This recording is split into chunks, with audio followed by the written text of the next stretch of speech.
जंगल की खोज और दोस्ती का वादा भाग 2। हेलो दोस्तों, स्वागत है आपका। अब तक आप लोगों ने अर्जुन और समीर की यात्रा कहानी भाग फर्स्ट सुना और आगे की कहानी में जंगल की खोज और दोस्ती का वादा भाग 2 में अर्जुन और समीर की साहसिक यात्रा का पहला दिन तो बेहद रोमांचक था, लेकिन ये तो उनकी कहानी की सिर्फ शुरुआत थी। अगले दिन जब गांव में उनकी कहानी फैल गई तो और भी बच्चों ने जंगल की खोज में जाने की इच्छा जाहिर की। अर्जुन और समीर ने महसूस किया कि उनकी कहानी ने बच्चों और बड़ों को प्रेरित किया है और इसलिए उन्होंने अपने अनुभव को और भी विस्तार से साझा करने का निर्णय लिया। अगले रविवार गांव के सभी बच्चे और उनके माता-पिता अर्जुन और समीर के घर पर जमा हुए। सभी ने जंगल की यात्रा के रोमांच और सीख के बारे में सुनने की उत्सुकता दिखाई। अर्जुन ने कहा, जंगल में जाकर हमने न केवल प्रकृति की सुंदरता को देखा, बल्कि वहाँ की हर चीज से बहुत कुछ सीखा भी। इस पर समीर ने जोड़ा, सच्ची दोस्ती और सहयोग से हम किसी भी समस्या का समाधान कर सकते हैं।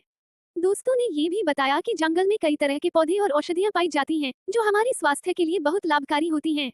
अर्जुन ने कहा, हमने देखा कि कैसे एक छोटे से पौधे ने गिरने के बाद भी अपनी जगह बना ली। ये हमें सिखाता है कि चाहे कितनी भी मुश्किलें आएं, हमें कभी हार नहीं माननी चाहिए। और उनकी कहानी ने सभी पर गहरा प्रभाव डाला। गांव के बुजुर्गों ने भी अर्जुन और समीर की कहानी को सराहा। उन्होंने बच्चों को बताया कि यह कहानी न केवल मनोरंजन के लिए है, बल्कि जीवन के महत्वपूर्ण सबक सिखाने के लिए भी है। बुजुर्गों ने कहा, प्रकृति से हमें बहुत कुछ सीखने को मिलता है, हमें उसका सम्मान करना चाहिए और उसकी रक्षा करनी चाहिए।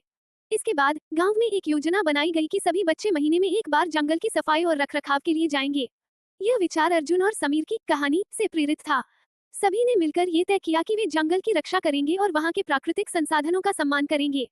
अर्जुन और समीर की कहानी ने न केवल बच्चों को प्रेरित किया, बल्कि पूरे गांव को एकजुट किया। उनकी कहानी के माध्यम से गांव ने ये सीखा कि कैसे छोटी छोटी चीजें भी बड़े बदलाव ला सकती हैं।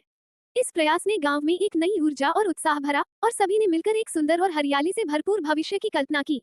इस कहानी का उद्देश्य केवल मनोरंजन नहीं है, बल्कि यह बच्चों और बड़ों दोनों को जीवन के महत्वपूर्ण सबक सिखाने का एक माध्यम भी है। अर्जुन और समीर की यह कहानी सभी के दिलों में बस गई और उनकी यात्रा और अनुभवों ने ये साबित कर दिया कि सच्ची दोस्ती और सहयोग से हम किसी भी चुनौती का सामना कर सकते हैं। अंत में अर्जुन और समीर ने अपने अनुभवों को एक किताब में लिखने का निर्णय लिया, ताकि उनकी कहानी आने वाली पीढ़ियों के लिए प्रेरणा का स्रोत बने। उन्होंने अपनी किताब का नाम रखा, जंगल की खोज और दोस्ती का वादा।